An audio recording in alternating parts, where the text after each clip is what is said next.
요게 기본이고 요게 해결돼서 가격 조정이 오는 거랑 이걸 못 팔아서 어쩔 수 없이 가격 조정이 오는 거랑 이거는 완전히 다른 문제다. 자, 여러분 안녕하세요. 오늘도 여러분의 직걱정을 함께 드리는 진매들입니다. 자, 오늘은요 제가 생각했을 때 2022년에 우리 무주택자 여러분들께서 또는 앞으로도 언제라도 내 집 마련을 위해서 공부하고 계시는 우리 불인이 구독자 여러분들께서 반드시 알고 계셨으면 하는 두 가지, 요거에 대해서 좀 정리를 해 볼 건데요. 오늘 내용이 조금 지겨울 수도 있어요. 그래도 무주택자시거나 아니면 이제 막 부동산 공부를 시작하신 분들께서는 꼭 끝까지 좀 시청해 주셨으면 좋겠고요. 지금 여기저기서 하락 기사가 나오고 있는데 잘 나가던 동탄마저 2억이나 폭락했다는 기사가 나왔더라고요. 그래서 우리 구독자분들께서 이 기사를 보시고 너무너무 걱정된다고 하셔가지고 이 기사를 한번 정리를 해보고요. 우리가 22년의 방향성을 같이 한번 고민해 볼게요. 자, 이런 기사가 나왔어요. 서울경제 변수연 기자님께서 작성해 주셨는데요. 동탄 집값 2억 폭락. 반면에 청약에서는 만점 통장 쏟아졌다. 이건 그냥 모순인 거죠. 둘 중에 하나가 잘못된 거라고 생각을 해요. 이 소중한 만점 통장을 집값이 폭락하는 지역에 사용할 리가 없을 거고, 이렇게 소중한 만점 통장이 나오는 지역을 2억이나 다운시켜서 팔 리도 없을 거고, 어쨌든 둘 다 사실인 건 분명하니까 둘 중에 하나는 뭔가 잘못된 거죠. 이유가 있겠죠, 이유가. 사연이 있겠죠, 사연이. 여러분, 집값은 추세예요. 집값이 떨어질 거라고 생각을 하면 이렇게 109.5대 1 이렇게 어마어마한 청약 경쟁률이 나오진 않고요. 조용해지고 무서워진다니까요. 밑에 보면 해석을 또 잘 해주셨던데 다른 생각을 가지고 계신 분들은 또 이 해석을 왜곡하겠죠. 부동산 114 수석 연구원님이신가 봐요.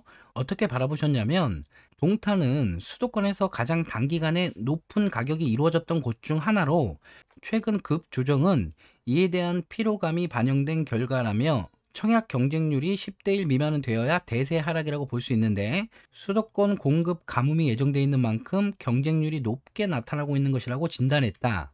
급 조정에 대한 피로감이라고 진단을 해주셨는데 어쨌든 단기간에 높은 가격 상승이 이루어졌기 때문에 조정이 올 수 있다는 거는 요거는 여러분들도 인지를 하고 계셔야 되는 거고요.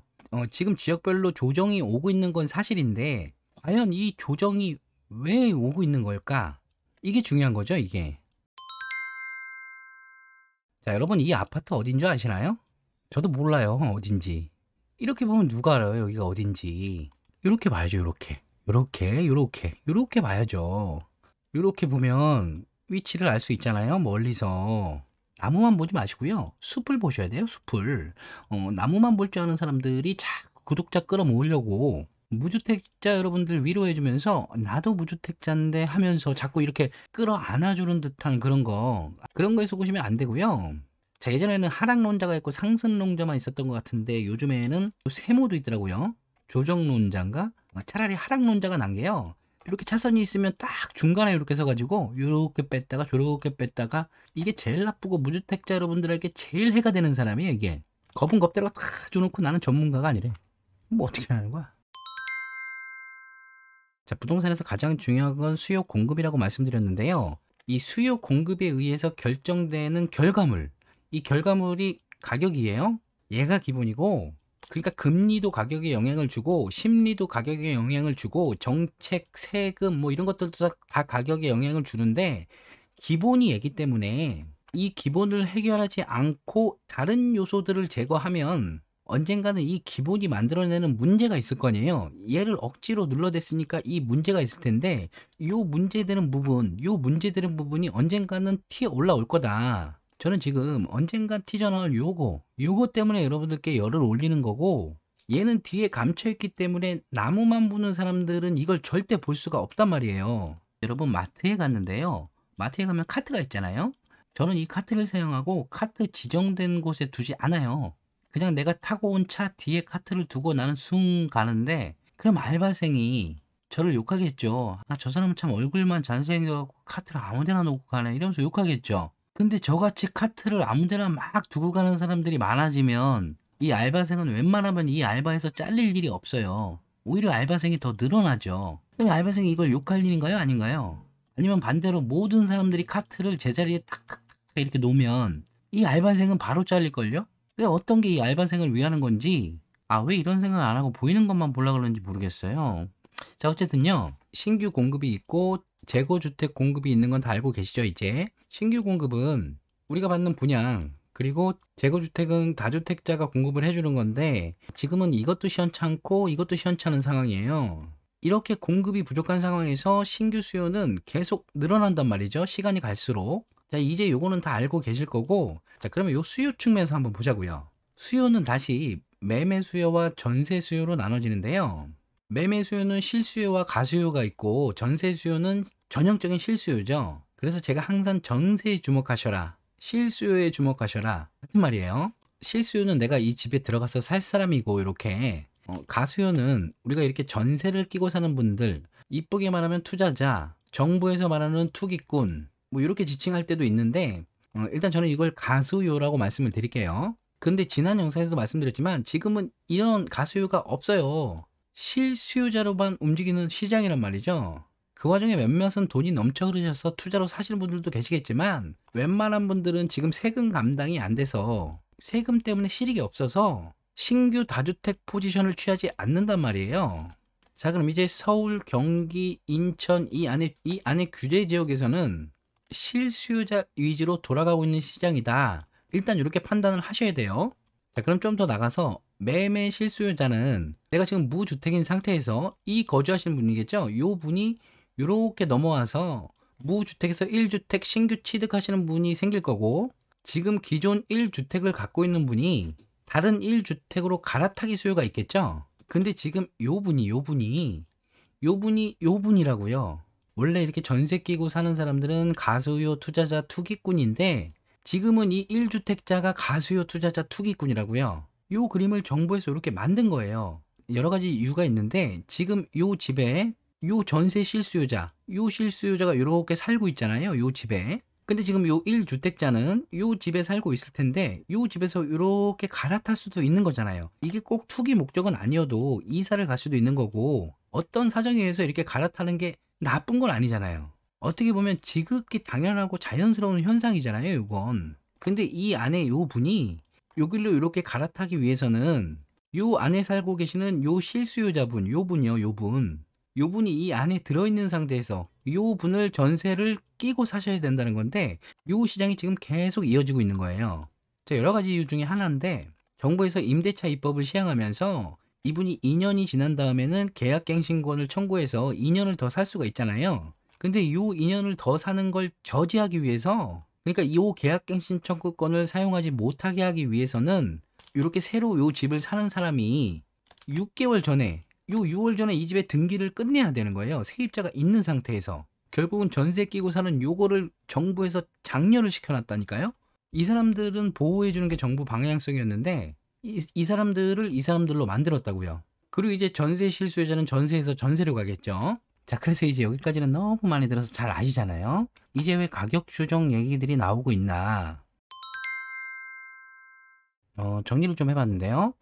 자, 먼저 1주택자가 이렇게 갈아타시려는 분들, 이분들은 일시적 1가구 2주택 비과세 혜택을 받고, 이 주택의 비과세 혜택을 받고 이 주택으로 갈아타시는 걸 텐데, 앞서 말씀드렸다시피 요 분을 전세를 끼고 하나 사셨잖아요, 먼저. 일단 여기를 먼저 계약을 했고 입주를 하셔야 되는데, 여기에 입주를 해야 여기 비과세를 받을 수 있거든요. 지금 여기도 어느 정도는 올랐을 텐데 지금 이 집이 안 팔리는 거예요. 지금 이 집이 안 팔리는 이유는 이 집이 안 팔린 이유랑 같은 거죠. 그러니까 요 집을 사는 사람은 요 위에 무주택자잖아요. 이분은 세금 폭탄 때문에 실익이 없어서 이제 집을 안 산다니까. 집을 살 사람은 무주택자밖에 없는 거잖아요, 지금. 그러니까 지금은 요 주택을 사줄 사람이 요 무주택자밖에 없기 때문에 요 무주택자한테 선택을 못 받으면 이 집은 안 팔리는 건데, 이 무주택자가 이 집을 안 사기 때문에 이 집은 안 팔리는 거고, 이렇게 안 팔리는 집이 앞서 본 동탄의 그 2억이 떨어졌다는 집이고,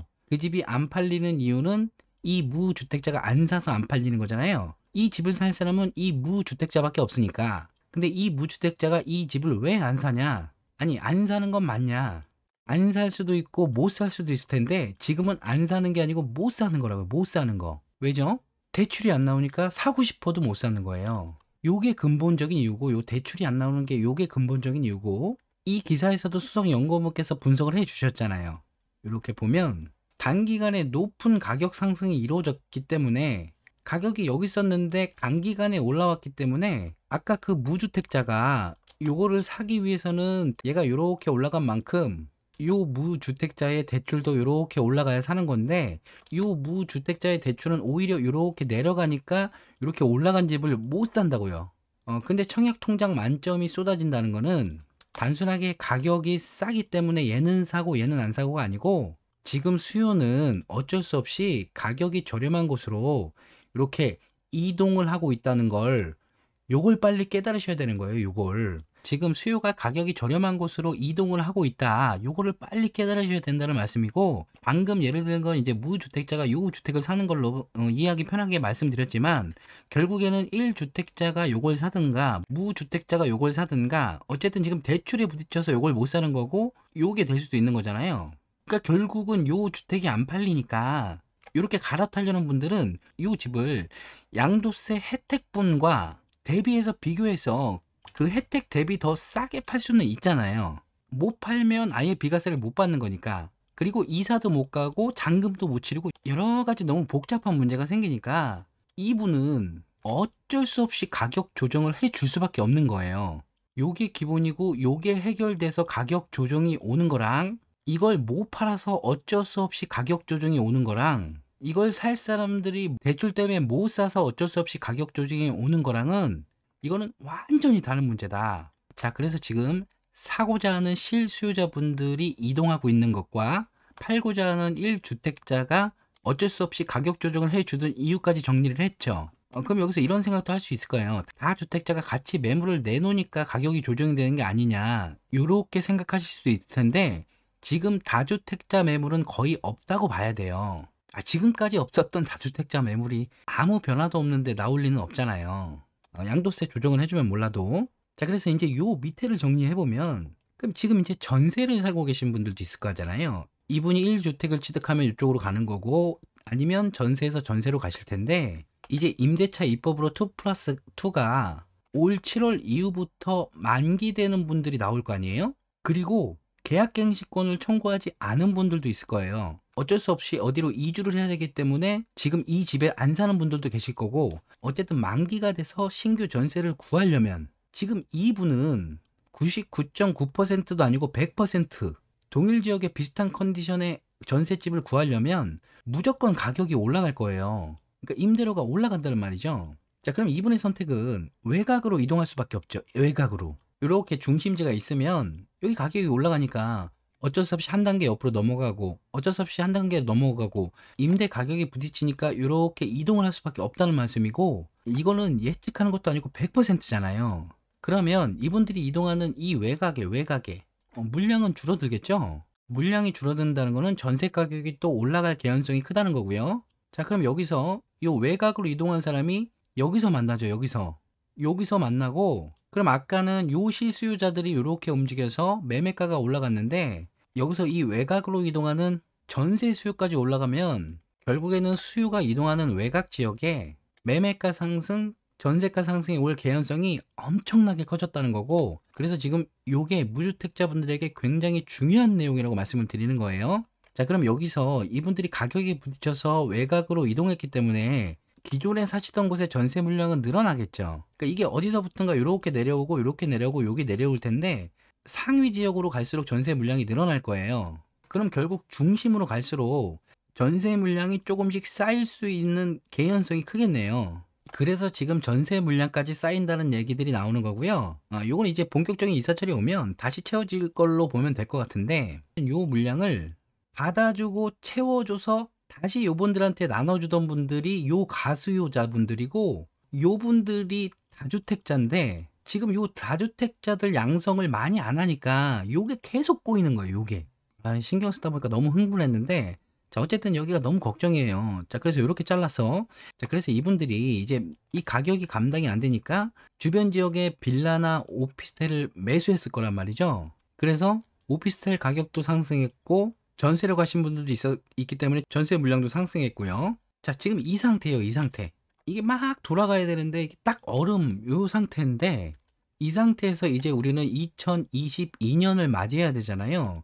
요 2022년에 분명히 상단에서는 가격 조정이 올 거예요. 근데 이거는 아무도 모르는 게 이분들이 싸게 팔아야 조정이 오는 거니까 이거는 아무도 모르는 건데 어쨌든 지금 가격 조정 얘기들이 나오고 있으니까 내 기준에 1억이 조정인 건지 5억이 조정인 건지 5천이 조정인 건지 이건 모르겠지만 어쨌든 이분 입장에서는 이걸 싸게 팔 이유들이 분명히 있단 말이죠. 그리고 앞서 말씀드린 대로 수요는 외곽지로 지금도 이동하고 있고 대출 규제가 더 심해지는 내년에는 더 외곽 지역으로 이동을 할 거예요.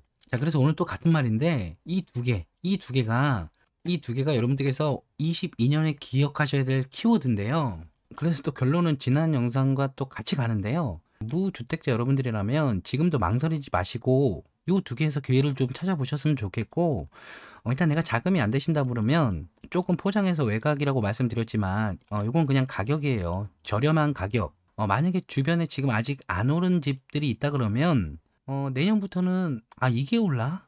요런 곳들이 생길 거고 이걸 지금 또 못 잡으시면 또 아이고야 아이고야 하신다니까요. 그래도 내가 아무리 저렴한 거는 지금 눈에 너무 안 들어온다. 그러면 요거라도 노려보시는데 요런 분들이 파시는데 잘 안 팔릴 곳들은 이런 분들이 없을 곳, 이런 분들은 지금 없다고 했으니까 결국은 전세를 끼고 매매하기가 힘든 곳. 자, 요걸 어떻게 보냐면 자, 이제 지도를 한번 좀 볼게요. 화성시를 기준으로 드는 거예요. 지금 화성시는 인구가 오히려 들어오고 있는 지역이지 인구가 빠지는 지역이 아니에요. 인구가 빠진다 그러면 평택. 이 안에서도 가격이 싼 곳으로 이동할 거고 이렇게 전체적으로 볼 때도 가격이 싼 곳으로 이렇게 이동을 하고 있을 거예요. 요 안을 좀 살펴보면요. 요게 너무너무 중요하다고 말씀드렸잖아요. 요건 실수요고 요 사람들이 움직이는 대로 가야 된다고. 부동산 지인에 들어가면요. 지역 분석이라고 있네요. 여기서 지금 경기도를 보는 거니까 경기도를 클릭했고요. 여기가 화성시겠네. 화성시를 클릭해서 내려보면 지금 요게 뭐냐면 이렇게 동그라미를 기준으로 우측은 전세, 좌측은 매매잖아요. 그럼 얘는 전세 매매가 다 빨개요. 전세도 상승세, 매매도 상승세. 요거는 화성시에 쭉 동이에요. 여러분들께서 다른 지역을 보실 때도 이렇게 보시면 돼요. 지금 요것들은 요 화성시를 동별로 줄 세운 거잖아요. 이렇게. 그래서 내려와서 뭐 여러 가지가 있을 텐데 일단 전세를 보세요. 전세를. 요 전세율을 클릭하면 전세가율이 낮은 동부터 전세가율이 높은 동으로 이렇게 갈 거예요. 요 전세가율이 낮을수록 매매가격 상승률도 낮을 거예요. 왜냐면 지금 여기서 지금 이분들은 당연한 거고 근데 이분들은 없다 그랬잖아요. 이분들도 지금은 전세를 끼고 주택을 매수할 거 아니에요. 전세를 끼고 매수하려면 매매가에서 전세가를 뺀 금액이 적어야 되는데 요 전세가율이 높을수록 내 투자 금액도 높으니까 여길로는 사람들이 못 들어온다고요. 그러니까 이해 안 되실까 봐 다시 말씀드리면 대출이 안 된다는 거는 자금이 부족하니까 집을 사긴 사야겠다고 느낀 분들이 계실 텐데 이분들이 요게 안 되니까 전세를 끼고 사거나 아니면 대출을 받아서 살 텐데 대출이 안 되니까 투자 금액이 낮아야 되잖아요. 근데 전세가율이 낮은 것들은 투자 금액이 높으니까 당분간은 사람들이 이쪽으로 못 몰린다는 말씀이에요. 이렇게 전세가율이 낮은 데는 오해가 봐 말씀드리면 지금 요 지역 전세가율 낮은 요 지역들이 나쁘다는 게 아니고요. 지금 전세가율만 보고 말씀드린 거예요. 전세가율. 그래서 여기서 쭉 이렇게 내려오면 전세가율은 높아지면서 상대적으로 중심지에서 외곽 지역이거나 소외받던 지역이거나 저평가 지역이거나 뭐 그 중에 하나겠죠. 어쨌든 아직까지 이렇다는 거는 그 중에 하나일 거예요. 근데 이거는 현재 시점이고 앞으로 이제 내년부터 아이고 하시는 분들이 당장 달려갈 수 있는 곳들은 요런 곳들이라고요. 요 전세가율이 요런 곳들. 아까 동탄 그 길로 가볼까요? 오늘 그 단지가 요 시범 하나 꾸며가는 요 단지인데 자 보세요. 동탄은 제가 너무 많이 말씀드려서 이렇게 GTX A 노선이 생기는 곳이고 주변에 뭐 일자리야 뭐 삼성부터 시작해서 일자리야 뭐 많은 거 다 아실 거고 이제 남부권의 중심 자족 도시로 만들어지고 있는 곳인데 그리고 밑으로 가면 평택까지 연계해서 이 남부의 중심이 되는 지역인데 여기는 가격이 조정을 받는다면 그 수요가 들어오는데 지금 요런 전세가율에서 못 들어오고 상대적으로 들어오는 수요들이 적어지고 여기서 전세가율이 이렇게 올라갈수록 들어오는 수요자들도 많아질 거란 말씀이죠. 자, 이해하셨죠? 그러니까 가격 조정을 받는다고 무조건 들어가라는 말씀이 아니고, 여기가 지금 이렇게 비싸잖아요. 비싸다는 거는 상대적인 걸 텐데, 가격순을 보면 실거래가 지금 여기가 10억 3천에 거래가 됐어요. 요거 때문에 지금 그렇게 호들갑들을 떨고 계시는 건데, 굳이 이걸 층수별로 뭐 파악해 볼 필요도 없어요. 그거는 과거의 일이기 때문에 뭐 돌아볼 필요도 없고, 지금 이 11억 3천에 거래가 됐으니까, 그러면 여기 가셔서 같은 타입으로 볼까요? 같은 타입 중에서 가장 낮은 가격이 뭐 여기가 저층이니까 만약에 3층 밑이라고 하면 가서 얘기해 보세요. 12월 달에 여기가 11억 3천에 팔렸는데 내가 2천 더 줄게, 여기 11억 5천 해주세요. 그럼 뭐라고 하나 한번 얘기해 보세요. 왜 이게 호들갑 떨 일이 아닌지 그걸 아실 수 있을 거예요. 그러니까 이렇게 한두 건 이렇게 거래가 된 게 호들갑 떨 일이 아니고 여러분들 마음을 흔들어 놓을 일이 아닌데, 지난 영상에서도 말씀드렸잖아요. 여기 이 안에서도, 같은 데 안에서도 거래 가격이 많이 차이 나잖아요. 요 추세를 보는 거죠, 추세를. 그러니까 정말 여러분들께서 알아두셔야 될 거는, 무주택자 여러분들이 여러분들 마음 달래주느라고 하는 그런 마음에 현혹되는 게 아니고요. 경험이 없는 사람들이 여기서 더 떨어질 때까지 이걸 왜 기다리라고 하냐면, 더 떨어질 것 같거든. 내가 여기서 살 수 있을 것 같거든. 더 떨어지면 또 여기서 살 수 있을 것 같거든. 근데 그게 안 된다고요. 자, 보세요. 여기 지금 매매 물량이 56개가 있잖아요. 하나, 둘, 뭐 이렇게 많이, 이게 매매 물량이라고 하면 요게 12억 실천이죠. 그럼 요거 하나가 지금 매매가 되면, 지금 요거 하나가 매매가 되고 요거 하나가 매매가 돼서, 지금 아까 제가 말씀드린 그런 어쩔 수 없이 팔아야 되는 1주택자 물량이 아니라면, 이게 거래가 되면 이 매물들은 쭉 사라져서 아까 그 1주택자 매물들만 어쩔 수 없이 남고, 여기서 이렇게 매매 물량 12, 뭐 매매 물량 5 이렇게 줄어든다고요. 그래서 이것까지 소진되면 매매 물량이 없어지고, 지금은 사자, 팔자, 이게 더 많다고들 얘기하는데요. 이게 하나가 거래가 되면 팔자가 바로 안 팔자로 돌아서고, 살려는 사람들은 또 계속 똥줄이 타는 거예요. 그리고 전세로 넘어가면 전세 가격은 올라가 있고. 자, 오늘 드린 말씀 어느 정도 이해는 그래서 생각난 김에 말씀드리면, 여기 옆에 여기 이렇게 보시면 요 분위 지도라고 있어요. 요거를 클릭해 보시면 이렇게 가격대별로 컬러가 다르게 표시되는데요. 여기서 지금부터는 요 회색깔, 요 회색들, 요 회색이라는 건 지금 요 안에서 가격 비율을 이렇게 나눴을 때 이렇게 하위권에 해당되는 거잖아요, 요만큼에. 그러니까 오늘 계속 설명드린 게, 여기 계시다가 이렇게 흘러오고 이렇게 흘러오고 이렇게 흘러올 거니까, 어딘지 모르겠지만 혹시 여기를 사기가 지금 망설여지신다면, 제가 오늘 드린 설명을 토대로 용기를 얻어 보셔서 고민을 한번 해 보셨으면 좋겠다, 이런 의미였습니다. 그리고 여기 규제를 한번 눌러 보셔서, 이렇게 규제를 보시면 투기지역, 투기가율지구, 조정대상지역, 이렇게 색깔별로 이것도 표시가 되니까, 아무래도 비조정지역 같은 경우에는 여기서 말씀드린 요 분들까지 들어와요. 요 분들까지. 요 분들이랑 밀려 들어갈 곳이기도 해요.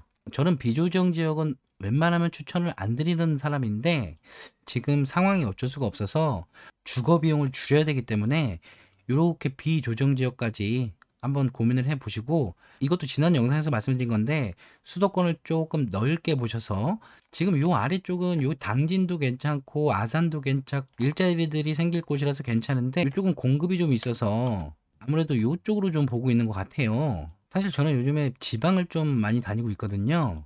지난 영상에서 지도를 이렇게 넓게 보라고 말씀드린 게 그건데, 영상이라서 깊게도 말씀 못 드리지만 어찌됐든 가만히 계시면 안 돼요. 내년에는 투자는요 기다리는 게 아니에요. 주식하는 사람들이 하는 얘기고요. 뭐 비가 오니까 우산을 쓰고 뭐 기다린다 뭐 이런 얘기 하시는데, 여기에 비가 오면 여기 와 있어야 되고, 여기에 비가 오면 여기 와 있어야 되고, 여기에 비가 오면 여기 와 있어야 되는 게 그게 투자고요. 지금은 투자자가 아니시더라도 자산은 갖고 있어야 되는 시기이기 때문에, 그래서 열내서 말씀드렸습니다. 자, 어쨌든 제가 오늘 꼭 드리고 싶었던 말씀들은 많이 드린 것 같아서 마음은 조금 편하고요. 내년에도 또 같이 화이팅 해요. 지금까지 여러분들의 직업지원 함께 드리는 김배달이었습니다.